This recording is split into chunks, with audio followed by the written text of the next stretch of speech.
Сәлем. Екінші сабаққа қош келдің. Бірінші сабақ қатты эффективно болған ау.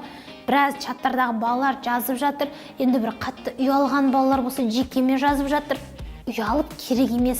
Адамның түбіне жететін екі ең жаман қасиет бар. Өзім білем да. Бірі жалқаулық. Кейін, ой, істегім келмей жатыр. Екіншісі ұяңдық. Ұяң бол, дамымайсың. Ұяң болу мүлде керек емес. Адам өзіне сенімді болу керек. Қашан сенімді болады? Өзі айтып жатқан, ол білмеу, біреуден сұрау, ой, айтсам қате болып қалады. Мынау үстімнен күлсе қайтем. Әбден мектепте осындай программа енгізіліп тасталғанда бізде. Қателесуден адам қорықпау керек. Адам білмеген нәрсесін сұрау керек. Ол сұрау ең күшті нәрсе. Сондықтан ұялып, бір-біріңнен қысылып, чатқа видео сала алмай, кейбіреулер видео салғым келмейді дейді. Кімнен ұяласың? Бұның барлығы Қазақстанның әр өңірінен жиналған өзің сияқты қарапайым қазақтың баласы. Сондықтан біреуден ұялып, қысылып мүлде керек емес. Біз ұяң болатын болсақ, дамымаймыз. Ұяң болатын болсақ, сұрамаймыз. Мысалы, мен қасымда да көп қыздар жүреді. Сізден сұрауға ұялам. Неге сұрайсыз? Неге ұяласың деймін да? Сен басында біреу кесіп алмайды. Сіздің кейбіреулер болады. Төбе сұрасаң бермейтін сияқты деп ойлайды. Ана кісі үшін өзі шешім қабылдап тастайды. Мен айтамын сосын, сен ол үшін шешім қабылдама, сен алдымен барып сұра. Берсе берді, бермесе өз жөніңе кете бересің. Не болыпты? Одан ұялып керек емес. Біз осы сабақта ең бірінші өзімізге деген сенімділікті арттырып алсақ, кез келген білімді жинаймыз. Ол жылдам оқу болсын, ол жадын дамыту, ол бұған қатысы жоқ, ол ағылшын болсын, ол математика болсын. Біз өзімізге сенімді болуымыз керек және ешкімнен ұялмауымыз керек. Сондықтан да бірінші сабақтан келе жатқан видео инсайттарға өте қуаныштымын, ризамын. Жіберіп жатқандарға, ал жекеме жіберіп жатқандар болса, ешкімнен ұялмаңдар. Ешкімнен ұялып керек емес. Білмегеніңді сұра, чаттан жаз. Кейбіреулер болады, енді жеке сұрақтары болады. Жеке сұрақтардың барлығын чатқа жазыңдар. Себебі ақсұңқар құс астындағы жемін шашып жейді. Сендер сол сұрақты қойсаңдар, мен ана адамға жауап берсем, дәл сол сұрақ сен сияқты 5 баланың көкейінде тұруы мүмкін. Демек, сен сұрақ қойдың, мен жауабымды айту арқылы ана 5 бала өзіне ақпаратты алды. Түсінікті ма? Сондықтан бүгінгі бірінші сабақтың бастамасын айтайыншы, ұялмаймыз, қысылмаймыз. Екінші сабағымызды сонымен бастаймыз. Негізі сабақтар қызық болып жатыр ма? Барынша маған чатқа жазып отырсаңдар, кері байланыстар беріп, апай қай жерін түсінбей қалған жерлерін болса сұрай беріңдер. Мен 24 сағат жұмыс істеуге дайынмын. Себебі мен шаршамаймын. Себебі менде университетте оқимын ғой, мен студентпін. Күндіз менде сабақ болады, түнде енді осылай сабақтар жасап сендерге беру керек. Сондықтан кей кездерде ұйқымның режимі бұзылып тұрады, бірақ ұйқының режимі бұзылмау керек. Қазір менде кішкене жұмыстар көбейіп кеткен соң осылай болып жатыр, бірақ енді мен келесі сабақтардан бастап ұйқымның режимін дұрыстаймын. Әрбір сабақты мен кәдімгідей бір тұлғамен бастайын деп шештім. Сондықтан бүгінгі алып отырған менің тұлғам Бауыржан Момышұлы атамыз. Өздерің білесіңдер, Ұлы Отан соғысына қатысқан халық қаһарманы. Оның мына бір сөзін өте қатты жақсы көремін. Жақсы, мазмұнды бір кітапты оқыған, бір кітапты бітіргенмен тең дейді. Америкалықтар бір жылда қанша кітап оқиды деп ойлайсыңдар? Әр түрлі варианттар айтады. 80 дейді, біреулер 70 дейді, біреулер 12 кітап дейді. Америкалықтар бір жылда 6 ғана кітап оқиды екен. Себебі кітапты оқу бар, оның ішіндегі білім бар. Мысалы, былай жасайды. Бір тәсілді оқыды, сол тәсілді практикада қолданып келмей, ана кітапты жалғастырып оқымайды. Жалпы білім болған кезде, жалпы кругозор бар, ал білім бар. Біздің қазір мектепте алып жатқан теория, оның барлығы тек кругозорымызды ғана дамытып жатыр да. Ал ол қашан білім болады? Теорияны оқыдың, практиканы бірден жасағанда. Қазір менің мынау ұйымдастырып жатқан сабақтарымның барлығы бұл баулу мектебінің сабақтары. Мысалы айтам, антиципация тәсілі. Қандай тәсіл деймін? Міне, сол бойынша сендердің дәптерлеріңде антиципацияға арналған мәтін бар. Сендер бірден оны практикада қолданасыңдар. Сондықтан жақсы мазмұнды бір кітапты оқыған, бір мектепті бітіргенмен бірдей. қазір менің курсымды өте жақсы оқып бітірсеңдер, бір кітапты немесе бір мектепті бітірдім деуге де болады. Себебі бұл жерде баулый отыра білім беру. Ал мектептегі қазір беріп жатқан білімдер ол өлі білім. Тек теория ғана айтылады. Практикасы жоқ. Бірақ өкінішке орай алдағы уақытта сендермен бірігіп мектепке мүлде жаңа реформа енгіземіз. Сондықтан да белсенді болып, білім бағытында менің командама келем, сізге көмектесем десеңдер, менің құшағым айқара ашық. Бүгінгі сабақта біз регрессиямен жұмыс жасаймыз. Регрессия деген ол мәтінді қайталау. Бола ма, мысалы, мәтінді оқып келе жатасыңдар да, вроде бітті, бірақ тым түсінбедім. Не айтылды? Басынан оқимыз. Тағы біреулер болады, айдаһар деп мұңдап оқиды да, айдаһар деп басын айтады. Тағы бір мәтіндерді оқып келеді да, екі дос бірге жолда келе жатып, кім еді деп, екі дос жолда бірге келе жатып, регрессия, яғни артқа қайтып оқиды. Жылдам оқудың ең үлкен жауы ол регрессия. Енді біз регрессиямен жұмыс жасауымыз керек. Регрессияға қарсы амал тек алдыға қарай оқу. Қараңдар, мысалы біз регрессиямен оқығанда бір мәтінді оқыдық, түсінбей қалдық та қайтадан артқа қарай оқыдық. Екінші мәтінді оқыған кезде тағы да сондай жағдай артқа қарап оқыдық. Бұл миымыздың ішінде программа қалыптасып қалды. Түсінбей қалсаң артқа қарай оқы. Бұл біздің әдетімізге айналып қалды да. Енді ол әдетті жеңу үшін біз тек қана алдыға қарай оқуымыз керек. Бұның тәсілі мынандай. Айттым, регрессия жылдам оқудың жауы. Сондықтан енді тек алдыға қарай оқуымыз керек. Қазір сендердің жұмыс дәптерлерінде түйе және Қазақстан деген мәтін бар. Мәтінді біз қайталамау үшін сызғышпен оқимыз. Міне, түйе деген мәтін тұр. Түйе оқыдықта сызғышпен бірден жабамыз. Түйе шөл даланың ең төзімді көлігі. Адам баласына түйенің пайдасы аса деймізді жабамыз. Себебі біз оқып келе жатқанда біздің уже артқа қайтатын вариантымыз жоқ. Себебі көрінбейді. Шөлдерден үстіндегі жүгін ауырсынбай жүре береді. Түйенің сүті қою болады. Оның сүтімен қымыз сияқты сусын ашытады. Мұны шұбат деп атайды. Міне жауып қоямыз. Дәл осылай регрессия арқылы мына мәтінді толығымен оқып шығайық. Қашан біз регрессиядан құтылғанша, қашан біз артқа қайтып қоя бергенше осы жаттығуды жасай беруіміз керек. Регрессия түсінікті болды ма? Оқып қойған қатардың үстін жабамыз, астына түсеміз, астына түсеміз, астына түсеміз. Миды дәл осылай алға қарай программалайды екенбіз. Жақсы. Енді келесі тапсырма. Түйе және Қазақстан деген мәтінді сызғышпен осылай оқып жаттығайық. Жақсы ма? Регрессиядан біз құтылып алмайынша біздің есе сақтау қабілетіміз де, жылдам оқу қабілетіміз де артпайды. Сондықтан қолдарыңа қандай мәтін түссе де сызғышпен оқу арқылы регрессияны алдымен жойып алайық. Ол практиканы көп рет жасағанда қалыптасатын әдет. Осыған дейін артқа қайта беру әдеті қалыптасып қалды. Енді тек алдыға қарай жүру әдетін қалыптастырсақ, регрессиядан құтыламыз. Енді мнемотехника. Мен кешегі сабақта өттім, өздерің көрдіңдер. 16 картинканы біз оп-оңай оқуға құрау тәсілімен жаттап алдық. Суретте қандай заттар болды? Бір айтып шығайықшы.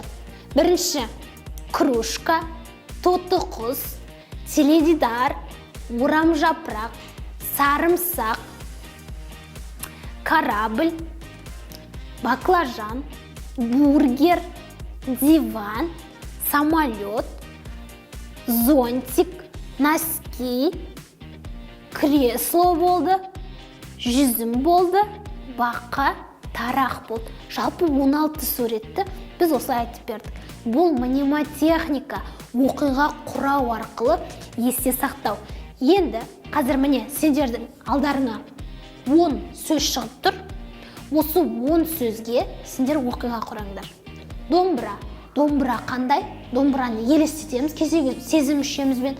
Домбыра креативный болу керек. 4 бұрыш домбыра мысалы. Әдеттегі домбырадан өзгеше домбыра.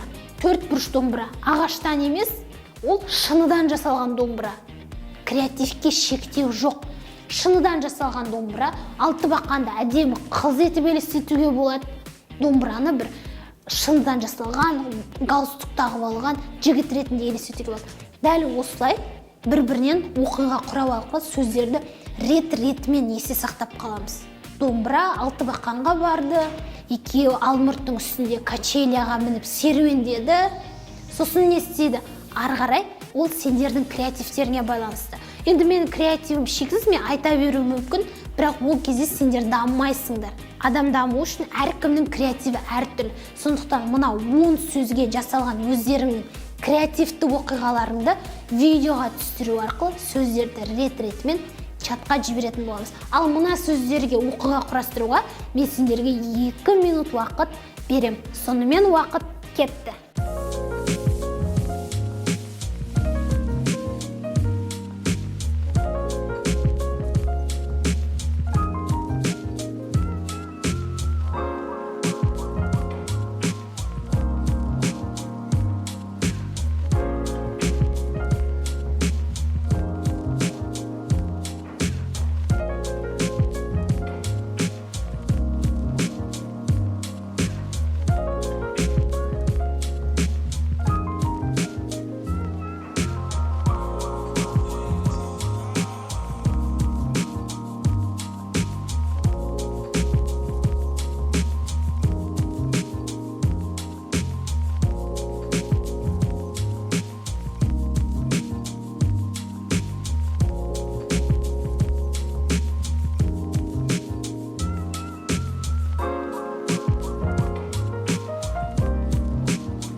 Жақсы, 2 минут уақыт аяқталды.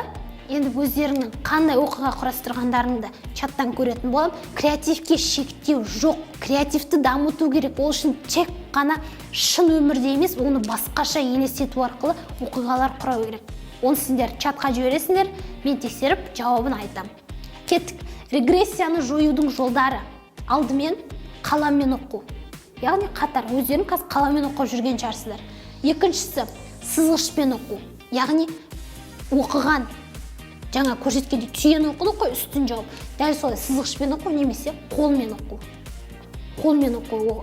Адамдар, қазір көп адамдар солдан оңға қарай оқиды, дұрыс па? Солдан оңға қарай оқиды. Кейбіреулер оққан кезде көзімен бірге кейбіреулердің басы да қозғалады. Ол дұрыс емес. Бас қазірден бастап бір орында. Тек көзіміз барынша қозғалу керек. Бірақ біз енді шу текесесімен жұмыс жасаған соң, көздің қанту аймағын үлкейткен соң, көзімізді тіпті көзіміздің қарашығын да қозғалтпай бастаймыз. Сондықтан шу текесесін күнделікті орындап жүріңдер. Жақсы ма? Маған ұнайтын ең керемет жаттығулардың бірі ол 2 қолмен бірдей жұмыс істеу. Қазір сендердің жұмыс дәптерлерінде ортасы сызылған және нүкте-нүктелер тұр. Сол нүктенің үстін бастыруымыз керек. 2 қолмен сурет салу арқылы мен қосымша сабақта айттым. Біздің 2 жақ ми бөлігіміздің арасында байланыстар жасалады. Байланыстар жасалса біз креативті ойлаймыз, біздің есе сақтау қабілетіміз күшті болады, біз жылдам оқи аламыз. Түсінікті ма? Бұл тапсырманы орындаған кезде бүкіл назарымыз ортадағы сызықта болады. Жұмыс дәптеріңді ашшы, 2 қолмен сурет салу. Бүкіл назарымыз ортадағы сызықта, бастыру кезінде тек ортаға қараймыз да 2 қолмен бастырамыз.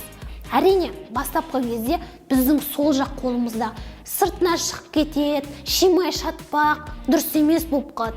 Бірақ ол әдеттегі жағдай. Түсінікті ма?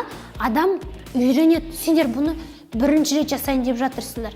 Бірінші рет жасағаннан той әдемі емес, чатқа жібермеймін, ұялам. Ұяңдық, қорқыныш керек емес. Сендер енді бірінші рет жасап жатсыңдар. Бірінші рет жасағанда кез келген адам қате жасайды. Ол қалыпты жағдай. Жасау арқылы, миымызды программалау арқылы біз оны үйренеміз. Түсінікті болды ма? Екі қолмен сурет салудың қандай пайдасы бар екен? Екі ми бөлігіміз бірдей дамиды. Қазір үстін бастырамыз, немесе былай жасасаңдар болады. Кез келген бір A4 форматта парақты аламыз да, ортасына сызық сызамыз. Сосын үш бұрыш саламыз. Екі қолымызбен бірдей. Қазір кеңістікте де салуға болады оны. Міне, үш бұрыш. Бүкіл назарым ортамнан бір өзіме сызық жасап аламын. Үш бұрыш. Енді мен салам төрт бұрыш. Енді мен салам домалақ. Міне, екі қолымды барынша бірдей жұмыс жасату. Екі қолым бірдей жұмыс жасаса, екі миым бірге жұмыс істеп тұр. Байланыстар. Түсінікті ма? Керемет. Жақсы. Олай болса, екінші сабағымызда қорытындыланып қалды. Ұяңдық. Ең айтарым, ұялмаңдар, ешкімнен ұялып керек емес. Барынша араласуға бейім болыңдар. Себебі сендер адамдармен қарым-қатынасқа түскен сайын сендердің таныстарың көп болады. Сендер адамдармен жақсы сөйлескен, негізі әлемдегі ең күшті білім ол адамдармен коммуникация. Коммуникация білімін білсең, адамдармен қалай дұрыс сөйлесу керек, олармен жақсы қарым-қатынасты қалай жасауға болады. Осыны білсеңдер, кез келген жерде таныспен, доспен, мен мынандай проблемам шығып тұр, шешпеші десең, әдемі сөйлессең, олармен тығыз аралассаң, проблема деген шықпайды. Себебі досы көпті жау алмайды деген қазақта мақал бар. Кеттік, бүгінгі сабақта не үйрендік? Біріншісі, регрессия дегеніміз не екен? Мәтінді оқып келе жатамыз, артқа қайтамыз. Бұл бізде қалыптасып қалған программа. Енді бұл программаны жою үшін біз не істейміз? Тек қана алдыға қарай оқимыз, немесе сызғышпен оқимыз. Керемет. Екіншісі, регрессияны жою. Ой, жаңа айтып тастадым, не? Сызғышпен оқу, программалау. Және екі қолмен сурет салдық. Екі қолмен салатын суреттер өте көп. Сәбіздің суреті бар, бақаның суреті бар, симметриялы түрде. Симметрия деген бір жаны тұрады, екінші жаны дәл соның қарама-қарсысы болып қалады. Сондықтан екі қолмен сурет салу арқылы креативімізді дамытайық. Креатив дамыған сайын есе сақтау дамиды, жылдам оқу дамиды. Екі ми арасында байланыстар пайда болады. Жақсы, екінші сабағымызда қызықты болды деген ойдамын. Енді мен сендерден видео инсайттар күтем. Және мұна айтылған тапсырмаларды, сендердің жұмыс дәптерлерінде үй жұмысы деген тапсырмаларды орындап, барынша мәтінмен көп жұмыс жасаңдар. Мұна сабақтың мысалы ұзақтығы бір 10-15 пен 20 минуттың арасында, енді үйде бір 30 минут, 40 минут басқа мәтіндерді оқуға, регрессияны жоюға, екі қолмен сурет салуға практика жасасаңдар, соншалықты нәтиже болады. Вообще-то әлемнен чудо күтіп керек емес. Ой, міне жылдам оқу курсына келдім, 3000 сөзді сықылдатып оқып тастаймын. Тек сабақты қарап отырып оны оқи алмайсың. Практика керек, сенен де кішкене еңбек керек. Еңбексіз халява, тегін бұл өмірде болмайды. Өмір өзінің құнды заттарына, өзінің құнды еңбегін қоя алады. Сондықтан да балалар қазірден бастап жалқаулыққа, чудо күтуге үйренбейік. Барлығы тек еңбекпен келеді. Еңбек етсеңдер ғана ертең, мен бірінші сабақта көрсеткендей, жақсы үйде, жақсы машинада, жақсы жұмыста отыра аласыңдар.